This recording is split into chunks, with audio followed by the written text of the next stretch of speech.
नमस्कार दर्शक, आप देख रहे हैं जयगांव मिरर्स। प्रस्तुत है आज के मुख्य समाचार। Rapid headlines. दिन दहाड़े चल रही है अवैध रेत की तस्करी।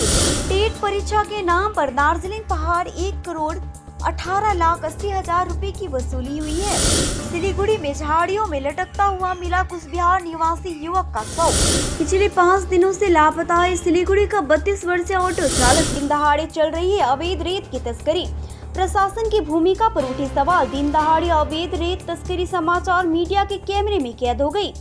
आसनसोल के कुल्टी थाना क्षेत्र दीसरगढ़, हटनाल, रक्ता, अलडीही समेत अन्य नदियों में दिन दहाड़े खुलेआम अवैध बालू तस्करी चल रही है। हमेशा की तरह नदी किनारे ट्रैक्टर ट्रक में बालू लोड किया जा रहा है। दिन दहाड़े नदी और विभिन्न इलाकों में अवैध रेत की तस्करी हो रही है। प्रशासन की भूमिका को लेकर संकेत उभर रहे हैं। दिन के उजाले में रेत माफिया इतनी सक्रिय कैसे है, इस बात को लेकर सवाल उठ रहा है कि अवैध तरीके से रेत की तस्करी हो रही है। अवैध रेत तस्करी के बारे में भाजपा नेता और पश्चिम वर्धमान जिला भाजपा उपाध्यक्ष सुब्रत मिश्रा ने कहा कि विभिन्न इलाकों में अवैध रेत तस्करी शुरू हो गई है। रात के अंधेरे में बड़े वाहन पार हो रहे हैं, जिससे सड़क की हालात खराब हो गई है। पुलिस प्रशासन की नाक के नीचे अवैध रेत तस्करी चल रही है। पश्चिम वर्धमान जिले की जिला अधिकारी ने कहा कि एक प्रवर्तन दल काम कर रहा है। शिकायतें मिलने पर कानूनी कार्रवाई की जा रही है। टेट परीक्षा के नाम पर दार्जिलिंग पहाड़ 1,18,80,000 रुपए की वसूली हुई है। हमरो पार्टी इसके खिलाफ कोर्ट जाने की तैयारी में है। टेट परीक्षा के नाम पर अवैध वसूली के खिलाफ हमरो पार्टी कोर्ट का दरवाजा खटखटाने जा रही है।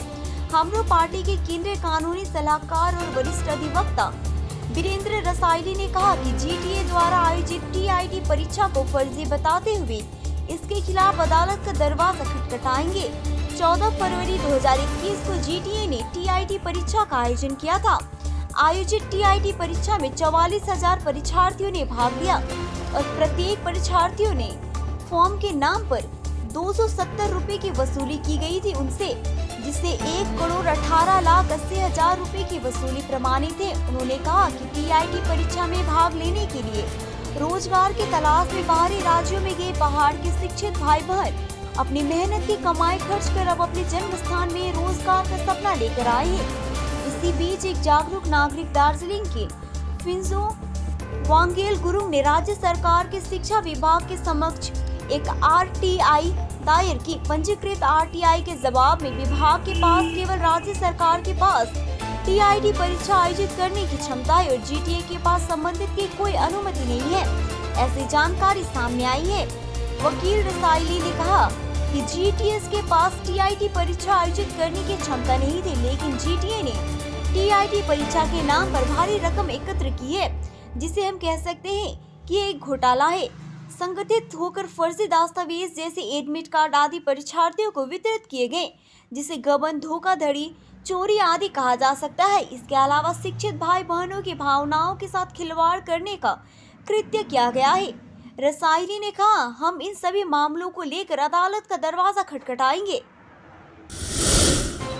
सिलीगुड़ी में झाड़ियों में लटकता हुआ मिला कुचबिहार निवासी युवक का शव। बगीचे की झाड़ियों में एक व्यक्ति का शव लटका हुआ पाए जाने से इलाके में सनसनी फैल गई। यह घटना आज सिलीगुड़ी महकुमा परिषद के तहत बागडोगरा भुजिया पानी इलाके में हुई है। मृतक की जेब से मिले आधार कार्ड की जेरोक्स कॉपी से पता चला कि वह कुचबिहार का निवासी है। स्थानीय निवासियों ने एक खेत के बगल वाले बगीचे से एक व्यक्ति को लटका हुआ पाया। लोगों ने इसकी सूचना बागडोगरा थाने को दी। पुलिस ने आकर शव को बरामद कर लिया और पोस्टमार्टम के लिए उत्तर बंगाल मेडिकल कॉलेज एवं अस्पताल भेज दिया।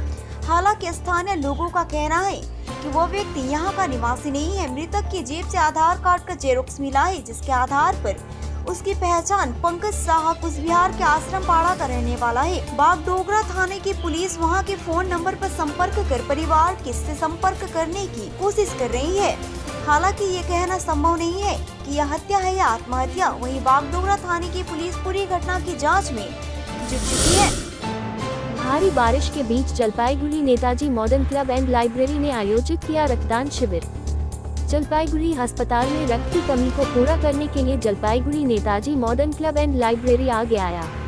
रविवार को प्राकृतिक आपदा के बावजूद पूर्व घोषित कार्यक्रम के अनुसार रक्तदान शिविर का आयोजन किया गया। आयोजकों ने बताया कि यह व्यवस्था अस्पताल में खून की कमी को पूरा करने के लिए की गई है।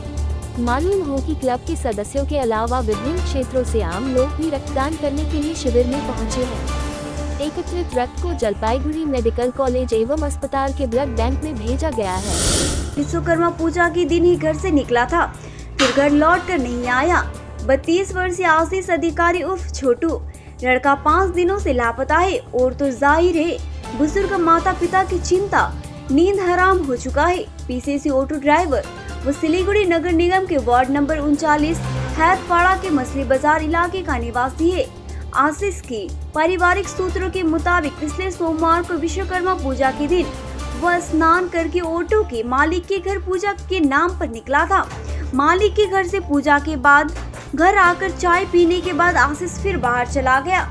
उसके बाद से 5 दिन हो गए, अभी तक घर नहीं लौटा। इसलिए बूढ़े माँ बाप परेशान है। परिजनों ने अपने सभी रिश्तेदारों और दोस्तों से पता किया, आशीष कहीं नहीं मिला। आशीष के परिवार ने सिलीगुड़ी मेट्रोपॉलिटन पुलिस के भक्ति नगर थाने में गुमशुदगी की रिपोर्ट दर्ज कराई।